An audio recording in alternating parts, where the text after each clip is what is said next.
Hey guys, I want to share something with you guys. I want to introduce you to my daughter. They call her NS Honey, the mystery chick. You know, she studies on mysteries of cases that they close and some families didn't get the closure. And there's one case that I'm about to share with you that she did. It has to do with the man Jim Jones, the cult they had back in the days, which my grandmother, she was deceased over there. So I'm going to share this with you guys. Imagine joining a religious community, but the community is not what you expected. Hey guys, Mystery Chick here. I have another true crime story for you today, so listen up. Viewer discretion is advised. Our story takes place on February 26, 1980 in Berkeley, California. The following true crime story contains graphic details. If that makes you feel uncomfortable, I would suggest you scroll past this video. Jeannie Mills and her husband, along with their 15-year-old daughter, was found unalived in their California home. Jeannie was an early defector from the People's Temple, an organization ran by Pastor Jim Jones. The Mills family wanted to find a religious community that would help them strengthen their faith. So, in 1969, the family joins the People's Temple. A few months after joining the church, Jenny and her husband started to notice Pastor Jim Jones seemed a little off. As time went on, he would perform fake miracles. He was also financially, verbally, and emotionally abusive to the church members. Jim was a false prophet. He was not interested in bringing people to God. Instead, the only interest he had was starting his own cult. If a church member wanted to leave, he would threaten to unalive them. In 1974, the family left the People's Temple after Jim Jones physically abused their daughter, Linda.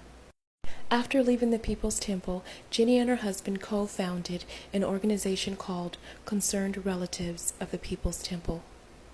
On November 26, 1980, someone unalived the family, execution style. When law enforcement arrived at the Mills home, there was no signs of forced entry or robbery. Alright guys, what I find a little confusing is there was no signs of forced entry or robbery. So what exactly happened? Come back for part 2. For more mystery stories and true crime content, hit the follow button. This is part 2 of the unsolved case of the Mills family. Due to the graphic nature of true crime content, some of my videos are not recommended for children under the age of 18. Viewer discretion is advised. During the investigation, authorities speculated that Pastor Jim Jones probably put a hit out on the Mills family. Jones and his followers were unalived in a mass suicide a year before the Mills family was murdered. However, he did threaten church members that he would unalive them if they left. Jenny and her husband were speaking out against the church. It's very possible a temple member committed the crimes. Authorities did a complete investigation. Nothing was ever found. This is where our story gets a little shocking. The Mills family had a son. On the day that the Mills family was unalived, their son was actually in the home. He later told an investigator that he did not hear gunshots. Law enforcement did find gunshot residue on Eddie Mills' hands. On December 3, 2005, Eddie Mills was arrested at San Francisco International Airport. Unfortunately, the Alameda County District Attorney's Office could not file any charges against him. There just was no evidence.